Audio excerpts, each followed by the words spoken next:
Hello, today we're going to do an update on the reef. I'm going to show you a new wrasse that I just got, and I'm going to tell you about how to raise brine shrimp to feed your fish.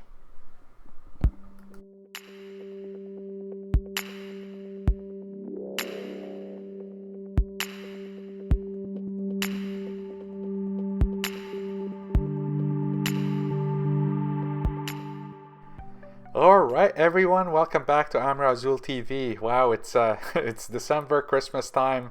You can see the lights on my tree reflected off the glass here. Before I forget, I want to wish you all the safest and happiest holidays and all the best for 2021. I know it's been a super tough year. This COVID business has really been a shit show. So hopefully you'll have a little bit of time to kind of relax and unwind and spend some time with your family, spend some time with your fish and SPS, and enjoy your tank. And hopefully it's all gonna go downhill from here. Well, I meant that in a good way. in things will be easier and easier, and hopefully we'll be over this damn virus. Okay, enough end rant here.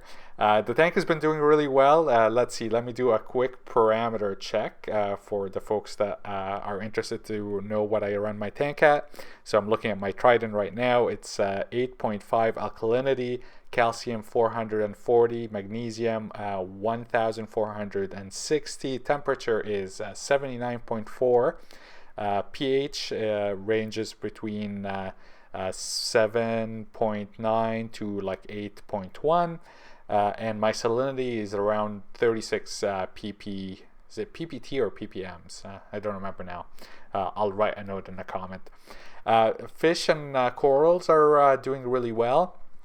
I took some time last weekend and I cleaned my sump and all the power heads in the tank. So I do this kind of sump maintenance and equipment maintenance on a biannual schedule. So typically it's June and December.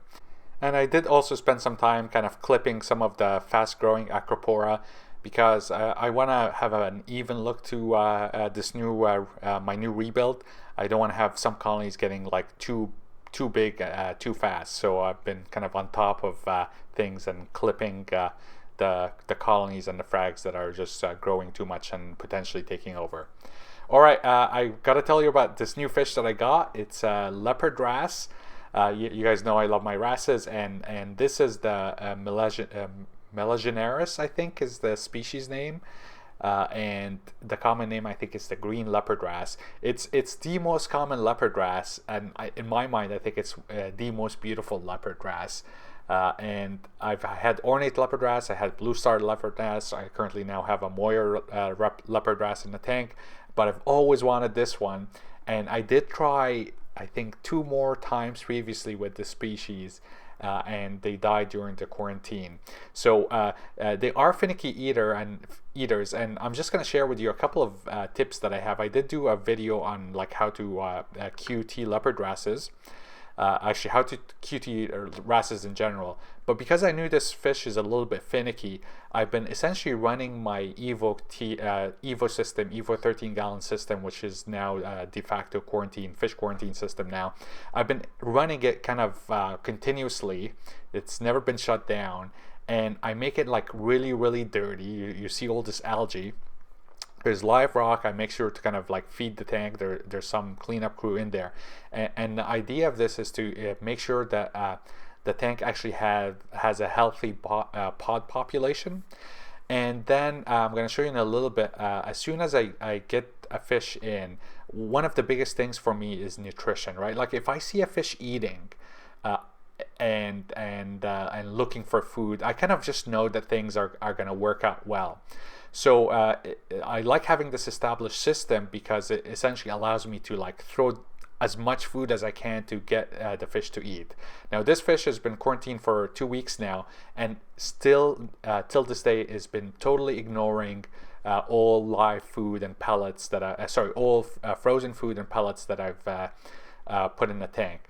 Fortunately, I have this system of growing brine shrimp, live brine shrimp, and I've essentially been getting the fish to eat live brine shrimp ever since it was introduced to the tank. So it's right now kind of a little bit of a hassle to feed the fish live, but at least I know that it's the fish is eating. It looks healthy. I could start with my medication. I normally do copper, and then I do 2 rounds of API General Cure, which has Pro for kind of internal parasites and flukes. And you know, so far so good. Hopefully this one will make it, and if it does, then I think she will learn how to eat frozen food from watching the other fishes. But until then, it's brine shrimp. And here's my system. It's like super easy. There's this hatchery that it's this column that you could buy, and there are many designs of this. This is the one that I just happened to have. I think I bought it from Amazon. And you just dump a little bit of eggs in there. You make sure the water is aerated. You know, I have a heater in there for brine shrimp. Honestly, like, it's not a big deal. They'll tolerate like different temperatures. I have it set to about like 25, 26 degrees Celsius. And when the eggs hatch, I transfer them to this 5-gallon bucket, and I feed it spirulina, I think. This green powder that people make tea with. And then I use like a fine net every twice a day, and I kind of harvest some shrimp, and then I add them to the tank, and you could kind of see them, the live brine shrimp, kind of moving around the water column, settling on the rocks, and you know, it gives you a chance to observe the wrasse swimming about and picking at these little things. You know, and definitely it's not like the best nutrition for the fish, but it's kind of keeping the fish going, keeping it healthy, and giving me just an extra period of time to transition it to frozen and prepared food. So I think it's really important to kind of quarantine your fish. I know some of you can't, but if you have a small little system that you know, 10 gallons, I think it goes a long way to just giving you peace of mind. So that way you're sure that the fish that you have is healthy and eating before you introduce it to your display, and also it gives you peace of mind that you're not gonna be introducing some nasty diseases in the display, you know, creating a much bigger headache later on. So here is the wrasse munching on all of the yummy baby brine shrimp. I typically only name a fish once once she passes quarantine, and so this fish doesn't have a name yet, but hopefully, fingers crossed, it will continue doing this well and continue. What I'm hoping for is that she's going to start eating frozen foods soon. But you know, so far so good. Not knock on wood, and hopefully next video you'll get to see this beautiful fish in my display.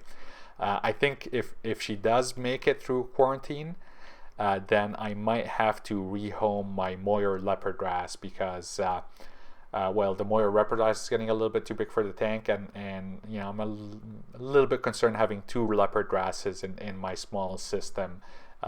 You know, they might fight, they might not. I obviously introduce her with the acclimation box, but still, I just want to kind of err on the side of caution. All right, it's time for my favorite part of these videos, the top-down tour. The open brain is looking good. The clam is doing well. And then here we have WWC. What is this again? A little red Ferrari. It's basing out and branching. This one has been growing really fast for me, so it's kind of getting about 250 par, 270 par, and it seems to be doing really well here. Hawkins Ishinada looking pretty good. It's the growth pattern is kind of more like wide and dense branches. Hasn't gotten like really long yet. Here's my tiny frag of Orange Passion, Reef Raft Orange Passion, and you know, the colors just have so much potential. Can't wait to see this thing. You know, I think dollar for dollar that the Orange Passion is probably one of the best frags in terms of like variety of colors. The Cali Tort, love the blue stems on it. And then here's a coral that I'm like constantly having to cut. This is the bubblegum digitata, Montipora digitata. It does go really fast, and it's a bit of a handful, but it's easy to frag, so it's not a big deal. This is, I think, Applejack, and on the top right corner here is the green Slimer. And then we get a look at some of the new branches growing on my blueberry wine acro, and the colors are always a little bit tricky to see on this acropora, but it really is very pretty. That it's got this like unique kind of blue, and then the white bits make it kind of look like a fake ice fire. I mean, it's not an ice fire echinode, it's not an echinode at all, but it kind of, it has that feel to it of the white and the blue. Very beautiful coral. Then I think we're going to move to the main boulder. The first coral we're going to see is the Jason Fox Jolt. It's basing out really well. This is definitely slow grower. I can't speak. Grower for me. I'm not seeing the reds yet, but it's still, like, even without the reds, I think it looks really pretty. This is CB Golden Jaw Dropper. Let me know if you have this colony in your tank and whether my colors are kind of similar to what it's supposed to be like, and if not, then what colors am I missing, that colors that you're seeing that I'm not seeing.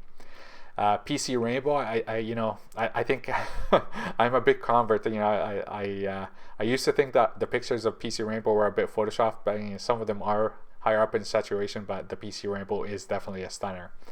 The Walt Disney's coloring up a little bit. Still not as beautiful as the Orange Passion at this stage, but it is encrusting, and we'll see. We'll get to compare them once they get into full colony glory.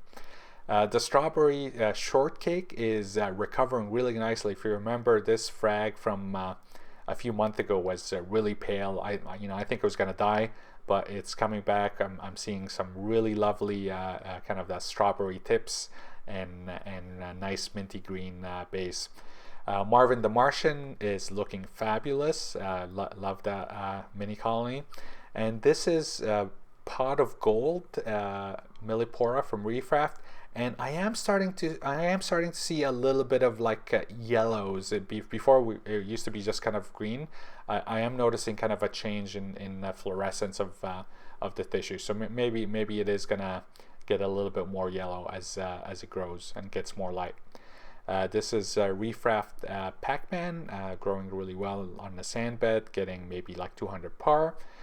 This is Major Laser, which is Acropora ceramentosa, I believe. This is Jason Fox Flame. On this corner, this is where my leopard wrasse currently hangs out, and he throws up sand on everything.